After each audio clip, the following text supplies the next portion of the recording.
Teknologi sebagai usaha peniruan sistem fisiologi manusia ya. Tapi sekarang kita gabung dengan meniru fungsi-fungsi anatomi ya. Jadi kita taruhlah kita membangun pesawat terbang ya. Pesawat terbang itu dia adalah mesin sehingga dia pun meniru sistem fisiologi makhluk hidup ya. Di mana fisiologi makhluk hidup di sini adalah burung misalnya. Ya, burung juga seperti halnya makhluk hidup lain, dia makan, ya, bernapas dan sebagainya. Dia juga pesawat terbang juga begitu, dia juga makan ya, minum bensin ya, bahan bakarnya sebutnya apa kerosin seperti itu, dan untuk pembakaran tubuhnya ya.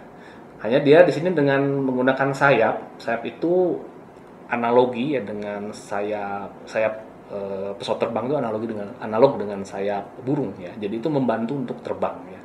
Jadi di sini ada dua hal bersamaan, meniru anatominya secara ini, tapi juga dengan sistem fisiologinya. Begitu juga bentuk kapal selam misalnya, ya, yang mungkin mengikuti bentuk dasar ikan, wujudnya memanjang, ya, agak silinder, di mana juga sistem fisiologinya mencoba menyeimbangkan tekanan udara di dalam badan kapal selamnya agar dia tidak tenggelam ya, atau bisa mengambang ya.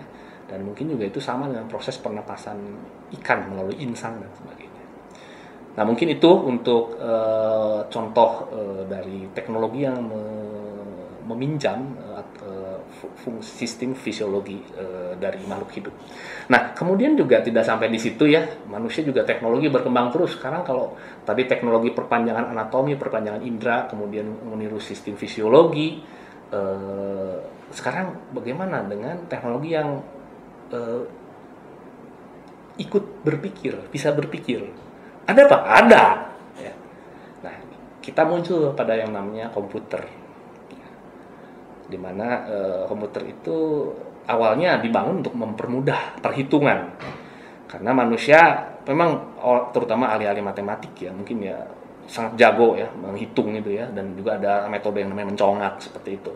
Tapi seberapa jauh manusia itu bisa dan seberapa cepat? Apalagi kalau sudah tatarannya angkanya bukan cuma kali 6, kali 7, cuma pangkat 2, pangkat 3. Tapi setengah akar 3, pakai sinus, kosinus ya. Kemudian masuk pada yang namanya integral, diferensial, kalkulus, apapun itu ya. Yang Anda kalau di FIK saya yakin ya, memang tidak berharap mendapatkan kuliah itu di sini ya. Nah, disitulah muncul mesin yang bisa membantu berpikir ya, dan ikut berpikir. Awalnya dari komputer, dia membantu perhitungan ya. Tapi komputer itu kemudian berkembang terus ya. Dari yang awalnya berpikir biner ya, 10 10 10 10, kombinasi 10-nya ya. Kalau Anda ingat dulu belajar matematik ada bilangan basis 2. Jadi basis 2 itu cuma ada 1 dan 0, ya, itu biner. Nah, seperti itulah kinerja komputer pada awalnya ya. Tapi hanya modal 10 10 dan kombinasi dan juga cepatnya perputarannya, maka dia bisa menghitung yang melebihi kemampuan berhitung manusia. Dan bahkan dari situ muncul namanya algoritma. Algoritma itu yang kemudian jadi tanda kutip seperti seolah-olah bisa memutuskan. Ya, suatu komputer itu, mesin itu bisa memutuskan harus apa, seperti apa dalam merespons itu. Nah, ini yang kita kenal sebagai artificial intelligence.